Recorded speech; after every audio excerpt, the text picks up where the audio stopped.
Hi hours, welcome to under TV. నేను మీ వంశీ. ఈ రోజు మన స్టూడియోలో సీనియర్ జర్నలిస్ట్ జగదేవ్ గారు ఉన్నారు. సార్ నమస్తే. సార్ నమస్తే.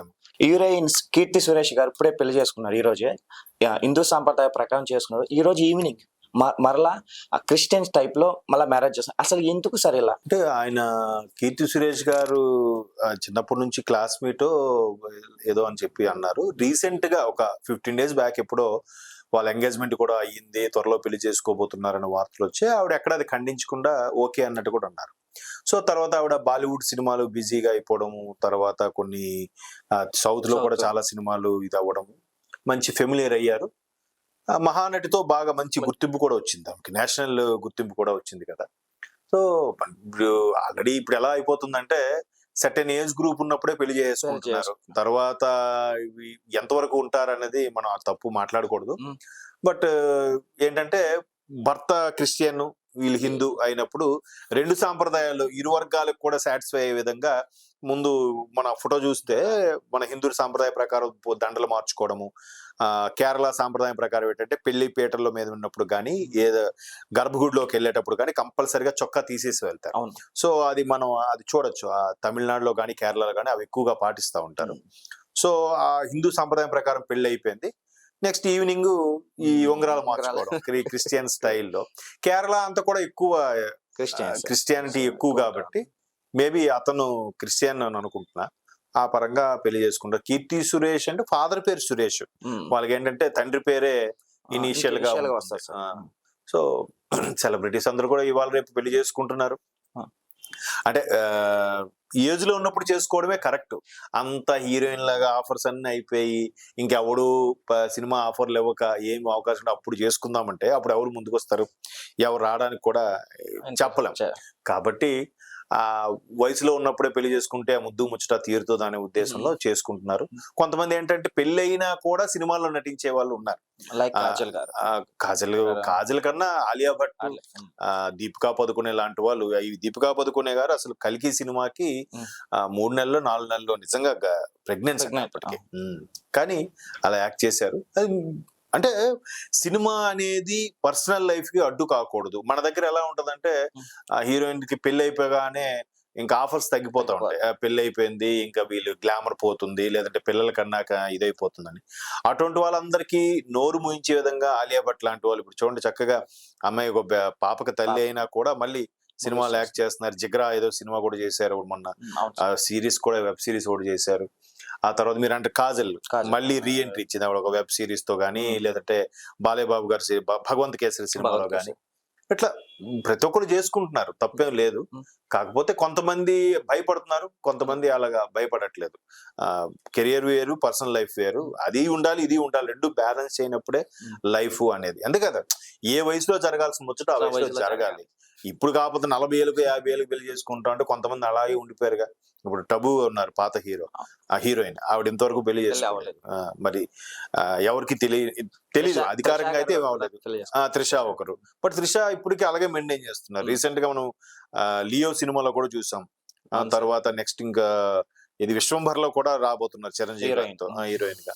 సో ఈ ఒక్కొక్క ఆస్పెక్ట్ ఒక్కొక్కటి, అంటే ఒక్కొక్క లైఫ్ లో వాళ్ళకి ఎదురైన పరిస్థితులు, వాళ్ళకి ఎదురైన ప్రేమ సన్నివేశాలు, లేదా కొంతమంది లవ్ బ్రేక్ కూడా అయిపోవచ్చు, చెప్పలేం. అందరికన్నా నయనతార గారు కూడా కదా, మరి ఆవిడ ట్విన్స్ పుట్టారంట. మరి ఆవిడ కూడా చక్కగా మళ్ళీ హీరోయిన్ గా మళ్ళీ చేస్తున్నారు. జవాన్ లో మంచి క్యారెక్టర్ కూడా చేశారు, పోలీస్ ఆఫీసర్ క్యారెక్టర్. అంటే ఎప్పుడు కూడా నిబద్ధతతో ఉండి ఆ గ్లామర్ గా మీద కానీ ఆ వర్కౌట్స్ మీద కాన్సన్ట్రేట్ చేసి పర్టికులర్ పర్సనాలిటీ మెయింటైన్ చేస్తే పెళ్లి పిల్లలు అనేది కెరియర్ కి అడ్డు కాదని మరొకసారి ప్రూవ్ చేశారు. ఈ జనరేషన్ లో అది గొప్ప విషయమే. ఎందుకంటే ఎక్కువ గ్యాప్ లేట్ అయ్యే కొద్దీ వివాహాలు జరుగుతాయో తెలీదు. నెక్స్ట్ పిల్లలు పుట్టడం కూడా ఇవాళ రేపు చాలా ప్రాబ్లం అవుతుంది. అంటే రకరకాల ప్రాబ్లమ్స్, ఫుడ్ కల్తీ, తర్వాత లేడీస్ ప్రాబ్లమ్స్ ఉండడం వల్ల కూడా ప్రెగ్నెన్సీ వచ్చినా కూడా అది ఎక్కువ రోజులు నిలబడడం లేదంట. దానివల్ల కూడా కొంతమంది ఇటువంటి డెసిషన్ తీసుకుంటున్నారు. మళ్ళీ పిల్లలు కొంచెం ఒక సర్టెన్ ఏజ్ గ్రూప్ వచ్చాక మళ్ళీ వాళ్ళకి ఒక కన్సర్న్ బేబీ టేకర్ ఎవరికో అప్ చెప్పేసి వీళ్ళు కెరీర్ లో మళ్ళీ ముందుకు వెళ్తున్నారు. సో అట్లా ఇవి చేసుకోవడంలో నాకైతే ఓకే ఇట్లాగా అందరూ ఉంటే బాగుంటుంది అని అనిపించింది.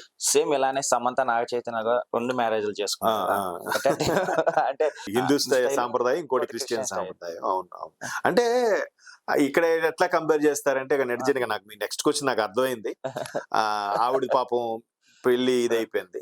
ఈ ఒక్కొక్కరు పరిస్థితులు ఒక్కొక్కరు లాంటివి. ఎవరి పరిస్థితులు ఏంటి అంటే ఇప్పుడు సమంత గారు తప్ప, నాగ చైతన్య గారు తప్ప అంటే ఎవరు చెప్తాం? ఆ 4 గోడల మధ్య జరిగి ఏం జరుగుతుందో వాళ్ళిద్దరికే తెలియాలి. చైతూని అభిమానించే వాళ్ళు చైతూ కరెక్ట్, సమంత రాంగ్ అంటారు. సమంత అభిమానులందరూ సమంత రైట్, చైతూ రాంగ్ అంటారు. బట్ వాళ్ళిద్దరూ ఎక్కడ నోరు విప్పి ఎవరిదెవరు తప్పని చెప్పలేదు. చెప్పలేదు. ఈ ఒకరి మీద ఒకరు దుర్భాషలు ఆడుకోవడము, కామెంట్ చేయడం లేదు. పైపెచ్చు సమంత గారు ఈ మధ్యన కొన్ని ట్వీట్లు చేస్తుంటే అది ఇటు చైతూ గారి విషయంలోనే ట్వీట్ చేశారేమో అని నెటిజన్స్ ఎవరి కాలు ఊహించుకొని ఆపాదించుకొని పోస్టులు పెడుతున్నారే తప్ప ఉమ్. అది ఎంతవరకు కరెక్ట్ అనేది వాళ్ళకి తెలియదు. సో అంటే ఎవరు అల్టిమేట్ గా మళ్ళీ ఇక్కడ ఏం చెప్తామంటే మళ్ళీ కర్మ ఫలితం అంటాం. ఎవరు రాత ఏంటో ఎవరికి జనరల్ గా పెళ్ళైన వరకు, పెళ్లి కానంత వరకు కూడా ఒకరి మీద ఒక ఎఫెక్షన్ ఉంటది.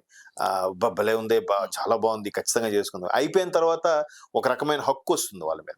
హక్కు వచ్చిన తర్వాత పొరపాటున ఏమనంటే ఇవాళ రేపు తీసుకోలేకపోతున్నారు. దానికి తోడు నాకేం తక్కువ, నేను సంపాదిస్తున్నానుగా, నేను సమాన హక్కులు, ఇట్లాంటి మాట్లాడుతున్నారు.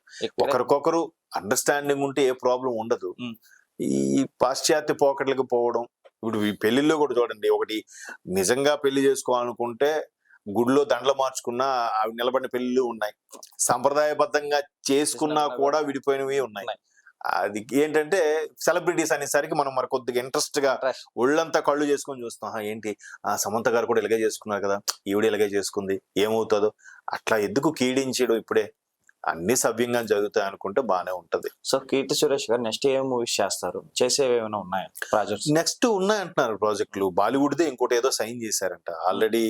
వరుణ్ ధావన్ తో ఏదో చేశారు కదా, అది రిలీజ్ వచ్చింది. ఇంకోటి కూడా బాలీవుడ్ ఒక వెబ్ సిరీస్ చేయబోతున్నారని టాక్ ఉంది. ఇంకా తమిళలో కూడా ఒక సినిమా ఏదో ఉందంట. కాబట్టి మరి తెలుగులో అయితే ఇప్పుడు అప్డేట్ అయితే ఏం లేదు. నాకు తెలిసి మహేష్ బాబు గారిదే లాస్ట్ మూవీ. ఏంటది, మమ్మ మహేష్ అని సినిమా వచ్చింది కదా, సర్కారు వారి పాట. తర్వాత ఆవిడ ఎందుకో తెలుగులో అంతగా కనపడలేదు. ఇప్పుడు జనాలు ఏంటంటే ఒక 2-3 సినిమాలు చేసేసరికి వాళ్ళు పాత అయిపోతున్నారో లేదంటే వాళ్ళు నచ్చట్లేదు తెలియదు, లేదా ప్రొడ్యూసర్లు సెంటిమెంట్ గా లేదు ఇంకోళ్ళు పెట్టుకుందని మార్చుకుంటున్నారో తెలియదు, కానీ అట్లా చేస్తున్నారు వాళ్ళు సెంటిమెంట్ గా బిజినెస్ పరంగా. కానీ కీర్తి సురేష్ గారికి అంత సక్సెస్ లేదు. మహానటి తర్వాత ఏ సినిమా కూడా సక్సెస్ లేదని నటజనులు చాలా వరకు విమర్శించారు. సో దీన్ని ఎలా చూడొచ్చు సార్? సక్సెస్ లేకపోతే మరి ఇన్ని సినిమాలు ఎలా వచ్చాయంటారు? ఇప్పుడు సర్కార్ వారి పాట ఉంది, అక్కడ ఆమెకి ఒక పాత్ర అయితే ఇవ్వడం జరిగింది. కానీ మన ఇండియన్ ఇండస్ట్రీ ఎలా అయిపోయిందంటే హీరో ఓరియంటెడ్ మూవీస్ అనంటే, హీరోయిన్ ఓరియంటెడ్ మూవీస్ ఎక్కడున్నాయి? ఇప్పుడు మహానటి అంటే అది సావిత్రి గారి జీవిత గాథ కాబట్టి దాన్ని బేస్ చేశారు కాబట్టి హీరోయిన్ ఓరియంటెడ్ మూవీస్. మరి ఇక్కడ హీరో అంత డామినేషన్ ఉన్నప్పుడు పుష్ప ఉంది. పుష్పలో ఫస్ట్ హాఫ్ చూస్తే పుష్పదే మెయిన్, శ్రీవల్లిది ఎక్కడుంది? సెకండ్ హాఫ్ లో కూడా శ్రీవల్లి కొంచెం ప్రాధాన్యత ఇచ్చినట్టు ఇచ్చాడు, కానీ పుష్పయే మెయిన్ కదా. ఇప్పుడు ఇన్ని కలెక్షన్స్, ఇంత జనాదరణ, ఇంత కోట్లు కొల్లగొట్టడం అంతా కూడా బికాస్ ఆఫ్ బన్నీ. అంతే కదండి, బన్నీని చూసే వస్తున్నారు సినిమాకి, అరే ఒకసారి చూద్దామని. Second director, captain of the ship Sukumar గారు. సో ఇక్కడ కూడా ఆ అవకాశాలు ఇచ్చి ఛాన్స్ ఇస్తే మేబీ వాళ్ళు ప్రూవ్ చేసుకుంటారేమో. అలాంటప్పుడు అంత హిట్లు లేవన్నా కూడా వీళ్ళని బ్లేమ్ చేయడానికి ఛాన్స్ లేదు. అయితే డైరెక్టర్ బ్లేమ్ చేయాలి, లేదా హీరోని బ్లేమ్ చేయాలి తప్ప డిస్టర్బ్ చేయకని ఏదో పాటలు ఉంటాయి, సినిమా పేరు గుర్తు రావట్లేదు.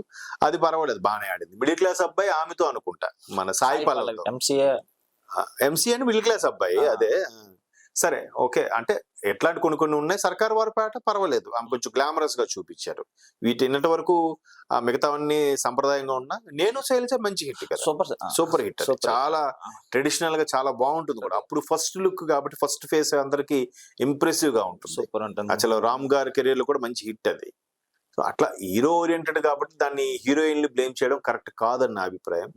ఇంకా మరి అందుకనే కొంచెం ఆఫర్స్ తగ్గాయని కూడా పెళ్లి చేసుకుని ఉండొచ్చు, అలా కూడా అయి ఉండొచ్చు. Okay sir, thank you so much. Thanks.